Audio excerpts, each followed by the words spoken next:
छोटे साधकों के ठीक होते ही चेफैन उन्हें ध्यान से देखता है। उनकी चमक पहले से ज्यादा तेज हो चुकी थी। वो हल्का सा सोच में पड़ जाता है। लगता तो है ये मजबूत हो गए हैं, लेकिन अजीब बात है, मुझे अब भी लगता है कि मैं इन्हें एक उंगली से कुचल सकता हूँ। अब जब सब सुरक्षित थे, चेफैन बेफिक्र होकर अपने काम में लग जाता है।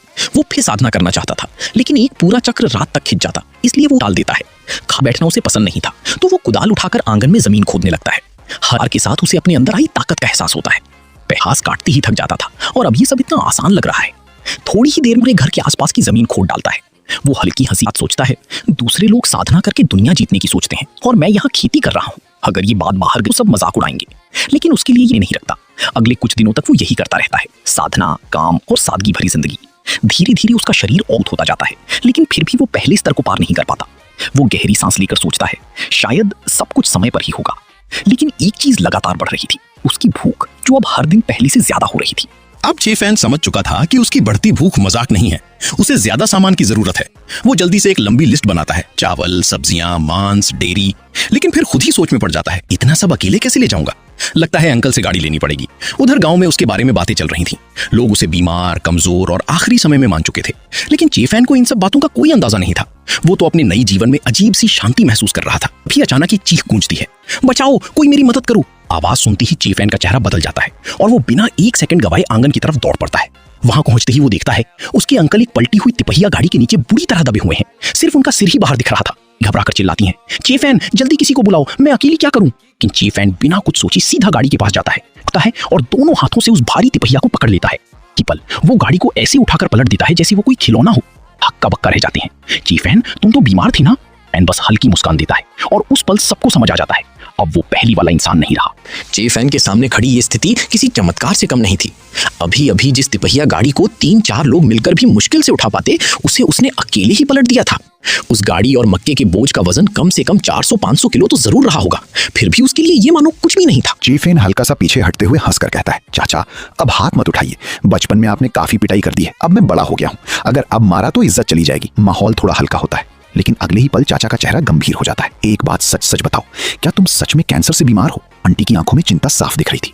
वो धीरे से कहती हैं, अगर ऐसा है तो हमारे साथ आकर रहो, हम तुम्हारा ध्यान रखेंगे। उनकी बात सुनकर चेफैन कुछ पल के लिए चुप हो जाता है। में एक गर्माहट सी महसूस होती है। ये अपनापन, ये चिंता, सब कुछ सच्चा था। मुस्कुराते हुए जवाब देता है, लोग खुद देखिए, क्या मैं कहीं से बीमार लगता हूँ? मजाक। चाचा चाची अभी भी गुस्से में अस्पताल वालों को कोस रहे थे। ये डॉक्टर सच में धोखेबाज हैं। लेकिन अंदर ही अंदर उन्हें सबसे बड़ी राहत ये थी कि चेफैन बिल्कुल ठीक था। चेफैन मुस्कुराते हुए कहता है, अगर कोई काम है तो मुझे करने दीजिए। चाची तुरंत टोकती हैं, अरे नहीं, तुम अभी बच्चे हो। ये सुनकर वो हंस पड़ता है, मैं 27 साल का हो गया हूँ। आखिरकार वो जिद पकड़ लेता है और फिर जो होता है वो चौंकाने वाला था। अपनी जबरदस्त ताकत से वो कुछ ही देर में मक्के के डंठलों से भरी पूरी गाड़ी साफ कर देता है। अब चाचा को भी यकीन हो जाता है, ये लड़का सच में बदल चुका है। इसके बाद तो चेफैन हर भारी काम अपने ऊपर ले लेता है। पत्थर की भारी चक्की जिसे अकेले उठाना नामुमकिन था, उसे भी वो आसानी से उठा देता है। वो मन ही मन सोचता है, साधना ने मुझे सच में बदल दिया है। चाची पूरी तरह निश्चिंत हो जाते हैं तो वो उनकी गाड़ी लेकर शहर जाता है, सारा सामान खरीदता है और वापस आकर फिर से साधना में लग जाता है। अब उसकी गति पहले से दोगुनी हो चुकी थी। एक पूरा चक्र खत्म करते करते अभी शाम के सिर्फ 4 बजे थे। लेकिन असली सरप्राइज उसका इंतजार कर रहा था। जैसे ही वो बगीचे में पहुंचता है, वो देखता है कुनलुन परी और एक रहस्यमयी तलवारबाज आमने सामने खड़े हैं। एक हल्की सी मुस्कान के साथ आवाज आती है, क्यों ना देखते हैं इन दिनों की साधना का असली नतीजा क्या है। कुनलुन परी शांत मुस्कान के साथ बोली, हम बस एक दूसरे की ताकत परखेंगे, ठीक है? उसकी आवाज में आत्मविश्वास था और उसकी मौजूदगी ही अलग स्तर की लग रही थी। इतनी खूबसूरती कि किसी भी इंसान या सेलिब्रिटी से तुलना ही बेकार थी। बस एक ही कमी थी, उसका छोटा आकार। अगले ही पल माहौल बदल गया। गुमनाम तलवारबाज अमर ने बिना वक्त गवाए अपनी चाल चली। 10,000 तलवारें, उसके पीछे से बैंगनी ऊर्जा की अनगिनत तलवारें प्रकट हुई और सुनामी की तरह कुनलुन परी की ओर टूट पड़ी। लेकिन कुनलुन परी भी तैयार थी। उसने हाथ जोड़कर एक मुद्रा बनाई और उसके चारों ओर ताबीजों से घिरा एक चमकता हुआ ऊर्जा गोला बन गया। हर टकराती तलवार या तो टूट जाती या दूर छिटक जाती। फिर अचानक उस गोले से एक नीला ड्रैगन निकलता है और सीधा अमर की ओर झपटता है। जवाब में अमर उंगलियों से तलवार का इशारा बनाता है, तलवार मार्ग खोलो। एक आग से बनी विशाल तलवार प्रकट होती है और ड्रैगन से टकरा जाती है। धमाका, और दोनों हमले एक साथ नष्ट हो जाते हैं। दोनों योद्धा पीछे जा गिरते। कुनलुन परी की आंखों में एक ठंडी चमक उभरी। वो धीमी लेकिन भारी आवाज में बोली, प्राचीन काल में भविष्यवाणी हुई थी कि अमरता का मार्ग सिर्फ इसी जीवन में खुलेगा। इसीलिए हम सब छिपकर सही समय का इंतजार कर रहे थे। उसके शब्दों में सदियों का बोझ था।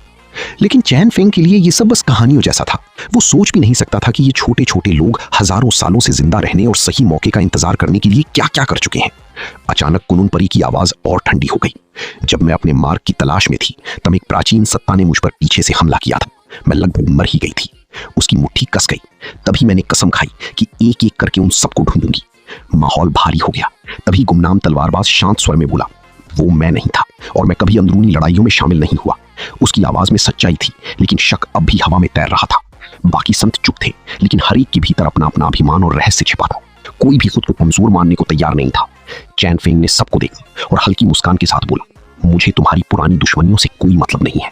मेरा लक्ष्य साफ है, साधना करना और अपनी बीमारी को खत्म करना। उसकी सीधी जवाब ने सबको चौंका दिया। इतने बड़े रहस्यों के बीच उसका फोकस अब भी सिर्फ खुद पर था। माहौल शांत था। तभी ली चिनशुआन थोड़ा झुककर बोला, सीनियर, एक गुजारिश है। मेरी साधना में हाल ही में प्रगति हुई है। मैं बस अपनी ताकत को परखना चाहता हूं। अगर आप मार्गदर्शन कर दें तो। उसकी बात सुनते ही बाकी संत चौंक गए।